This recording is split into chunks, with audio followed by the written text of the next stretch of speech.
جتنی بھی یہاں ینگ جنریشن بیٹھی ہے، بالخصوص میں نے آپ سے خطاب کرنا، توجہ سے سننا گفتگو۔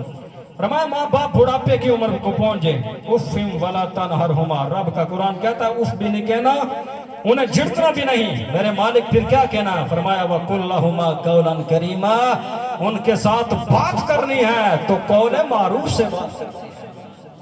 وَخْفِضْ لَهُمَا جَنَاحَ الذُّلِّ مِنَ الرَّحْمَةِ، ماں باپ کے سامنے نرم دلی عاجزی کے بازو کو پھیلا دے، اور جب بھی ان کے لیے دعا کرنی ہے اللہ کی بارگاہ میں ہاتھ اٹھانے، وہ طریقہ بھی سکھایا رب نے قرآن کے اندر۔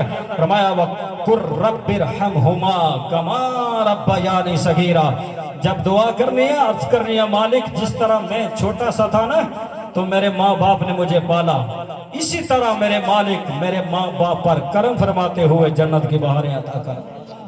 اس آیت کریمہ پر بحث کرتے ہوئے علماء مفسرین نے لکھا کہ اللہ پاک نے اپنے ذکر اور ماں باپ کے ذکر کو جوڑ کر قرآن پاک کے اندر بیان کیا۔ اس کی کیا وجہ ہے؟ تو فرماتے ہیں اس کی پہلی وجہ یہ ہے کہ اگر ہم دیکھیں تو ہمارے دنیا میں آنے، ہمارے وجود کے دنیا میں آنے کا سبب حقیقی اللہ کی ذات ہے۔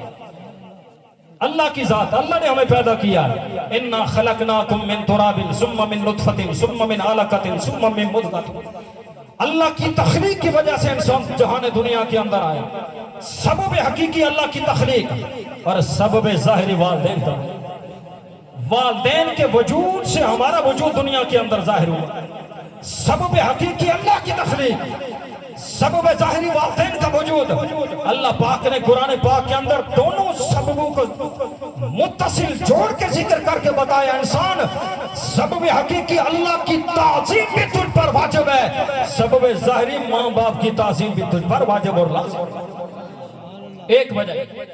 دوسری وجہ یہ ہے فرمایا منعم حقیقی کا شکر بجا لانا واجب ہوتا ہے۔ منعم حقیقی کون سی ذات؟ اللہ پاک کی ذات، حقیقی طور پر انعام کرنے والی۔ برادران گرامی قدر، اللہ پاک کے احسان بڑے، اللہ پاک نے ہمیں انسان بنایا، اور انسان بنانے کے بعد جناب اعلیٰ دنیا کے اندر دیکھیں کتنے انسان موجود ہیں، ہندو بھی انسان، سکھ بھی انسان، یہودی بھی انسان، زرتشت بھی انسان، سارے انسان موجود ہیں۔ اللہ کا پہلا کرم یہ ہوا اللہ نے ہمیں انسان بنایا، اور انسان بنا کے جناب اعلیٰ رب نے ہمیں کوئی اور نہیں بنایا، رب نے ہمیں مسلمان بنایا۔ یہ رب ذوالجلال کے احسان مسلمان بنایا۔ اور اس سے ذرا آگے چلیے، مسلمان جناب اعلیٰ دنیا کے اندر بڑے موجود ہیں، اللہ کو نہ ماننے والے بھی موجود ہیں۔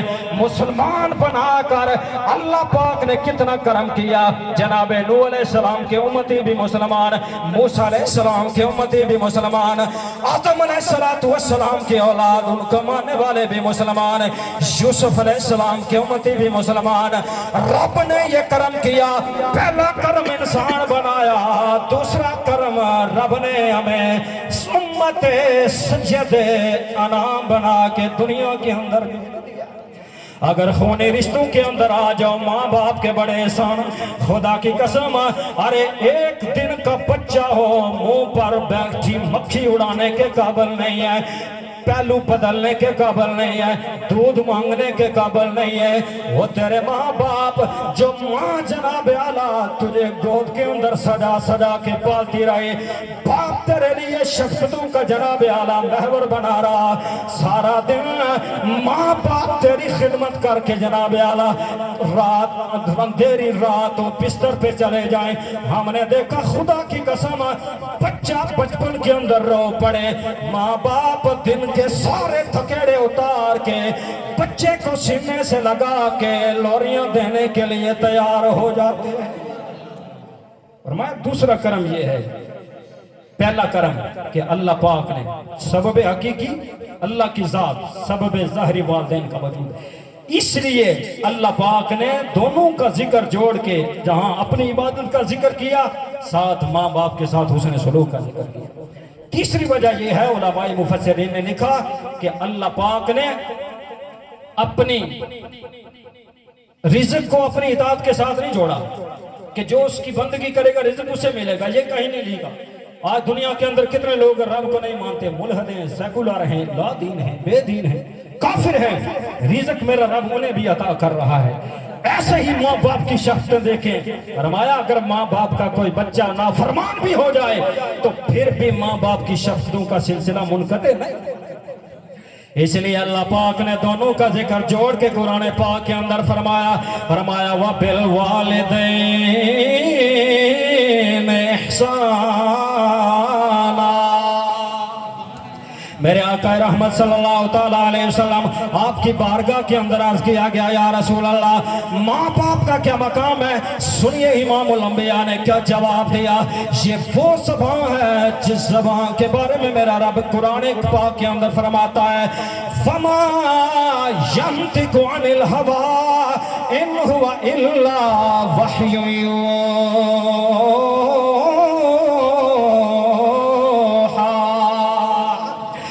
بدلے گا زمانہ لاکھ مگر قرآن نے بدلا جائے گا۔ ہے قول نبی قول خدا فرمان نہ بدلا جائے گا۔ عرض کیا گیا یا رسول اللہ ماں باپ کے کیا احسان ہے، ماں باپ کا کیا مقام ہے؟ میرے آقا نے فرمایا ہما جنتوں کا وناروں کا، فرمایا تیرے ماں باپ تیرے لیے جنت بھی ہے جہنم بھی ہے۔ اگر خدمت کرے گا جنت پائے گا، بے ادبی کرے گا جہنم کا مستحق بن جائے گا۔ یہ ہے ماں باپ کی شان۔ امام بخاری امام مسلم شیخین نے اس حدیث پاک کو نقل کیا۔ میرے آقا کا دربار ہے، رسول گرامی کی بارگاہ کے اندر صحابہ کرام بھی موجود ہیں۔ میرے آقا نے فرمایا اے میرے صحابہ، آپ نے بیان کیا فرمایا 3 دوست سفر پر روانہ ہوں۔ کتنے دوست؟ اچھا بولو۔ 3 دوست سفر پر روانہ ہوئے، جنگل سے گزرنے لگے، بارش کا جناب اعلیٰ حل آ گیا، بارش برسنے لگی، کپڑے گیلے ہونے لگے، دوڑ کے ایک غار کے اندر جناب اعلیٰ چلے گئے، اوپر سے پتھر آیا، پتھر نے آ کے غار کے منہ کو بند کر دیا۔ پتھر نے غار کے منہ کو بند کر دیا۔ اب تینوں اندر، انہوں نے کہا بہتر تھا باہر ہی رہتے، کپڑے بھیگتے، لیکن غار کے اندر چلے گئے۔ اب اتنا بڑا پتھر غار کے منہ پہ، حدیث پاک بخاری پاک قرآن پاک کے بعد سب سے بڑی حدیث کی کتاب امام بخاری امام مسلم شیخین نے کہا جاتا ہے۔ میرے آقا رحمت صلی اللہ تعالیٰ علیہ وسلم کی حدیث پاک موجود ہے۔ میرے آقا نے فرمایا جب تینوں دوست غار کے اندر چلے گئے، اب ظاہری اسباب نہیں کس طرح باہر نکلا جائے، تینوں نے فیصلہ کیا اللہ کی بارگاہ کے اندر کوئی نیک عمل پیش کرو بطور وسیلہ میرا رب کرم فرما۔